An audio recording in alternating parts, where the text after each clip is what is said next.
One elder at our church would often say, you need to find somebody that you can help that can never repay you. There's just something gratifying about being able to do something for someone and knowing that they cannot return the favor, but they'll return the favor in joy, because really, truly, that's where a lot of your great joy in life comes from, is something you've done for someone else when you can not receive anything in return.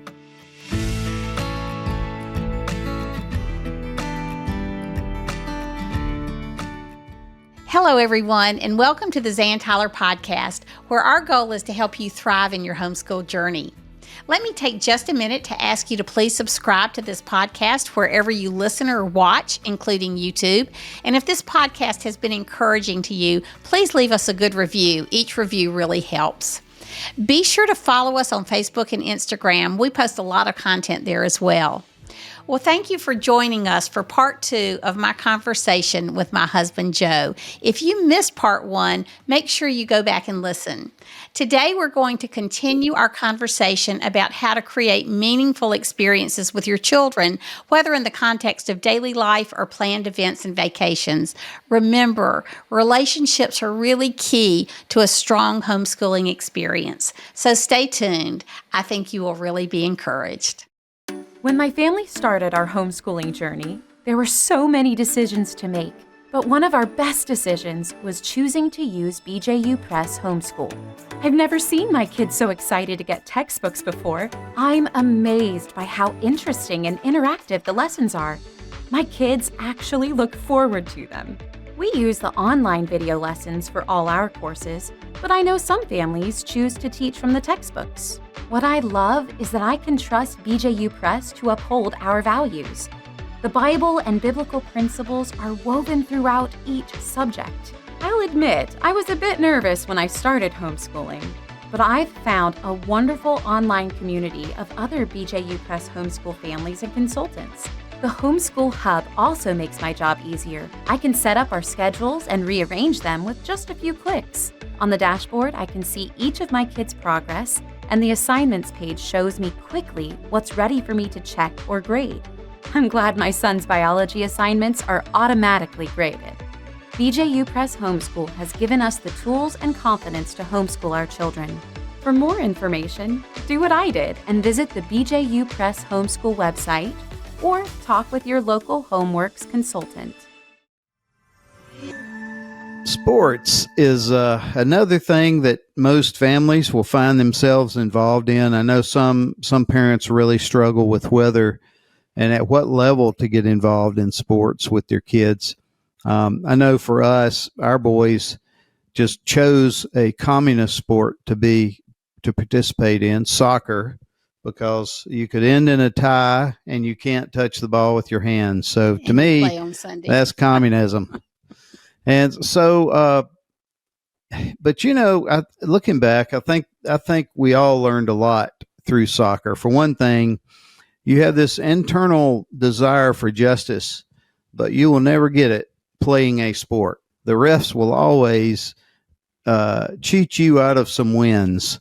They will always miss calls. They'll always, call on the wrong side of things. So the boys, we constantly had these conversations coming back from soccer games or baseball games or basketball games about how we could have done better. We should have had a bigger lead in that way that one goal would not have cost us the game.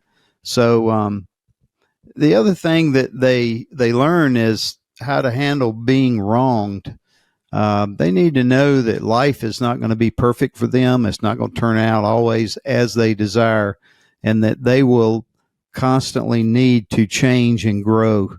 I think a lot about how when I became a believer as a teenager, I heard so many talks by men to say things like, well, just because you're a Christian now, that doesn't mean things are going to go easy.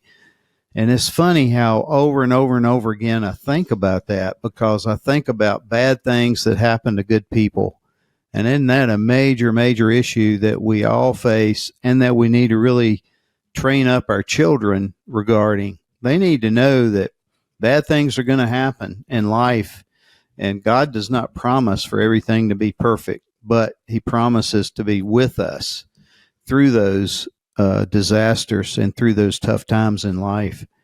The other thing that we used to talk a lot about with the boys is they would say, as basically young boys, that they were praying to win the game. And I used to ask them, well, as a Christian on the other team, I bet he's praying to win the game too. Who's God going to listen to there? So it's important for kids to be able to work through those challenges that come along, as well as getting knocked down and being able to control their tempers and focus on the game in hand and not try to get revenge. Working in teams is also a great byproduct of what they learn through sports. So I know I've learned a lot as an adult, as a believing adult, about teamwork and about things that I learned playing sports growing up. But I know that every parent has to make that decision about how much time to invest in the family. We had good friends that had 8 kids, and their family saying was, it's not about you, it's about the family, as they had to choose things to do because they had a large family and limited means. They tried to choose activities they could all do together. We met this family through musical theater, and the dad and several of the kids would always be in every play. And so I thought they were very wise in the way they approached keeping their families close and picking things to do that increased the closeness of the family. I have to say, I just loved being with my kids. And it was, it's fun to do sports with the boys. Now, Lizzie did not like all the games she had to go to. As a matter of fact, when she was 5 and the boys were 12 and 14, she said, sign me up for Little League softball, Mom. I said, Lizzie, you hate baseball. She said, yep, but I'm going to play on a team, and the boys are going to have to come watch me play every week so they can be as miserable as I've been. Yep. So there was that. But, by and large, everything we did, the family was somehow involved. And that was because we homeschooled and we could do that. And on soccer tournaments, when we were away for Friday and Saturday, we could take the time out to do that, and the boys could sleep in, or after a play, Lizzie could sleep in, like Joe was saying. It was the schedule. But one of the things about sports I want to talk about is the way it sort of morphed into ministry as the boys got older. Of course, they had Joe's example. He had been a high school and college athlete. But it was interesting because they were asked to be counselors at FCA camps, Fellowship of Christian Athlete camps, even when they were high school students. They were, I remember John played on a travel soccer team, and a pastor in town, not our pastor, asked him to get a soccer team together to take to England as a ministry tool so that they would have this soccer team there, and then they could share the gospel afterwards, on the soccer field. So there's been lots of ministry that has happened with sports. One of my favorite things was back in the day when we started homeschooling in the 80s and then the early 90s, PE for some reason was a real particular problem for moms to teach. And you had to get your PE hours in, and nobody knew how to do this. So Ty had gone through training with Child Evangelism Fellowship, I think as a 9th or 10th grader. And they happened to be at a homeschool support group meeting with me. And so the next morning, after this meeting, the boys were upstairs plotting and planning. And so I went upstairs to see what was going on. And they said that they had been talking to some of the moms who didn't know what to do about PE. So Ty and John had gotten together with these moms, unbeknownst to me, and planned a 6-week PE series. So they had figured out a community center to rent and how much to charge everybody just to break even on the rental. They had a mom or two agree to be there for every one of the 6-week meetings. And Ty and John did all the PE activities with the kids. There were probably 15, 20, 25 kids, just depending on the week. And then at the end of the session, the PE session, Ty and John would use the training that Ty had received at CEF, and they would do a Bible study, a little devotional, and a prayer time with the kids, which they thought was great, having teenage boys do this with them. So we saw a lot of ministry happen through our kids' giftings in sports. Yeah, another thing that we found ourselves involved in were political involvement because of Zan being threatened with jail and needing to have better homeschool laws in our state. The boys were down there a lot with her lobbying. I'll never forget one time Zan was really depressed over the schoolwork that wasn't getting done. And I just told her, are you kidding? I mean, think of the education these boys are getting being down there and seeing how political things work, how the state house operates, how the committees operate, how they vote on the floor for legislation. I mean, all that was an incredible lesson that no one in a classroom could ever receive. And sure enough, it really has influenced our family a lot, and we still have so many great relationships with so many congressmen and other people involved in the political process. Also, it just taught how to be a good citizen, the need for public debate and the need to vote, and provided so much constitutional knowledge. I mean, we take our country for granted, and we're a new experiment in the landscape of world civilizations. I mean, we've only been around a few hundred years, and yet we have become one of the most powerful nations in the world, if not the most. And the whole world looks to us for justice so many times. And it's really because of the way we were founded and the Constitution that we have, and really the way culture has grown in this country. I really do credit so much the spiritual awakenings we've had as a nation. You could say the very first founding was quite a spiritual awakening, and there have been so many since. I mean, Zan and I both became believers during the Jesus Revolution of the 70s, and it was a true spiritual awakening, and we still see those from time to time. I can't help but believe that has a lot to do with the success of our nation and its hope for a future. Just to go back and tie up a few loose ends, a couple of interesting things happened with Lizzie and with the whole political or civil issues of getting legislation passed. Lizzie really decided that she had a love for broadcast journalism. And so when she was in high school, she was able to do an internship with WMHK, which was our award-winning Christian radio station. And she would travel the state sometimes, mainly the Midlands where we live and we're the capital. She would cover she'd cover press conferences and other things that were going on in our city. And that was really a very informative time for her and preparation for what she wanted to do in life. And then John and Ty, as they got older, they actually served in the Senate in high school as Senate pages or legislative aides. It was a paid position. And I think it was the first time they'd ever had high schoolers participate. The boys couldn't play in public school sports at the time. And so they filled that time they would have been playing in the afternoons with being at the State House. And that was quite a learning experience. So we saw, it was just interesting to walk along with the kids, as Joe said, in their pursuits. And they were involved in some of those things because that's where our involvements initially took us. But, your involvements will be in other places. So if you learn to involve your kids in the things you do, I think that's really half the battle of being together and staying together. I know that sometimes Joe traveled for a living for a while, and he would take the kids to work at night when he was in town, and they'd get to play computer games, which was not a big thing at that point in time. And it was just any opportunity you can have to be together and then somehow turn those opportunities into ministry. It's pretty amazing. Homeschooling just lends itself to that.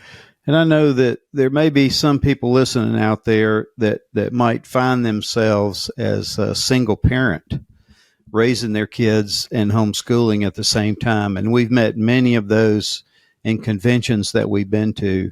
I think back to a boy that was a catcher on one of my son's teams that was the nicest kid. And I noticed that the guy that brought him to the games was an older man that couldn't have been his dad. But I never saw his parents. And I found out later that it was a granddad that was raising him because something happened to his natural parents. And this man had, this granddad was raising him.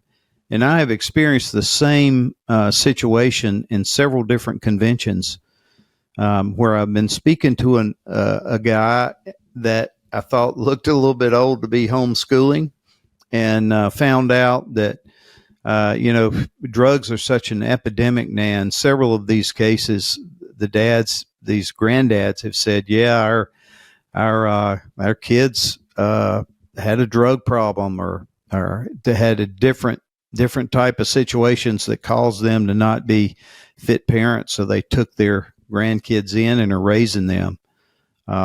So I know that there's some people out there that are in those situations, or maybe there's been a death in the family. So there's a mom or a dad that's raising the kids and seeking to homeschool them by themselves. And I tell you, my heart really goes out to you. And what you'll need to do, I think, to do a lot of these things we've been talking about, it might mean that you reach within your church to find another family that you can partner with. If you want to do something like get into camping or something like that, find someone around that you really respect, has godly character, and does that. And I'll guarantee you they'll move heaven and earth to bring you along and teach you, because when someone's really knows something about anything, they're happy to share it. I know when a baseball conversation strikes up, I'm always eager to jump right in and start talking about it because I played a lot of baseball growing up. So you'll find the same thing at your church with other activities. And I'm just so glad that there are so many good Christian activities now. When our boys started playing sports, there were no homeschool teams at all. So all the sports we played were recreational, basically, extracurricular things. Now our grandsons are involved in great sports leagues and sports teams that are homeschool oriented. So it's really great that there's so many of those alternatives around now.